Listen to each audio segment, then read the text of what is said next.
আমার মনে হয় বাংলাদেশে যত এমপি আছে তার ভিতরে সবচেয়ে প্রথম স্থানে আছে মোশাররফ বিএনপি থেকে ধানের শীষ। ওর জনপ্রিয়তা বেশি, লোকও ভালো, সব দিক দিয়েই। ব্যক্তি হিসাবে মোশাররফই ভালো, সৎ এবং যোগ্য। আমরা এমপি হিসাবে মোশাররফকে দেখতে চাই। দরজায় কার নাড়ছে ত্রয়োদশ জাতীয় সংসদ নির্বাচন। এই মুহূর্তে আমরা রয়েছি ৩৯ বগুড়া ৪ কাহালু নন্দীগ্রামের বিবিরপুকুর, কাজীপাড়া এবং পন্নীপাড়া, এই তিনটি বাজারে। এখান থেকে জানানোর চেষ্টা করব সাধারণ মানুষের নির্বাচনী মতামত। এখন তো মোশাররফই আগে আছে, এমপি হিসেবে ভালো ছিল, জনগণের প্রতিটা কথাই তাই নির্ভরশীল। এই জনগণের পাশে সবসময় তাকে ডাকলে আশেপাশে দাঁড়ায়।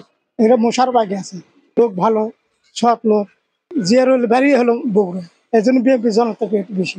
জামাতে ইসলাম স্বচ্ছ ধার্মিক লোক, সব দিক দিয়ে ভালো আর কি। এখন বেশিরভাগ বিএনপি এগিয়ে আছে। এটা বগুড়া জেলা, এই এলাকার সব সময় বিএনপি চলে এবং বিএনপির ঘাঁটি, এখানে বিএনপি এগিয়ে থাকবে। বিএনপির মোশাররফ ভাই আছে আমাদের, ভালো মানুষ। জামাত ফয়সাল ভাই এগিয়ে আছে জামাতের। মোশাররফ জনতা বেশি ভাই।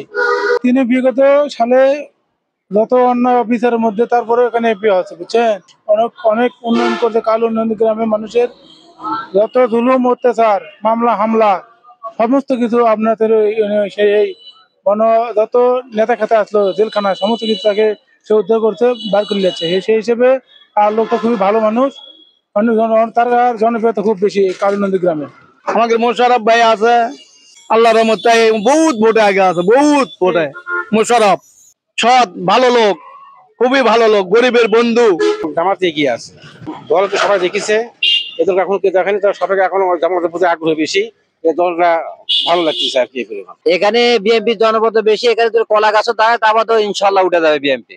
আমি যেটা দেখতেছি জামাত এগিয়ে আছে, জামাতের মধ্যে সততা আছে, ন্যায় নিষ্ঠা আছে, আর দল গঠনের একটা সিট ভালো, পজিশন ভালো আছে। কাহালু নন্দীগ্রাম থেকে যদি ধানের শীষের জন্য একটা কলা গাছ দেওয়া যায়, তাই উঠবে। আর মোশাররফ তো সর্বাধিক যোগ্যতা সম্পন্ন ব্যক্তি, তাকে দিলে ইনশাল্লাহ বিপুল ভোটে জয়লাভ করবে।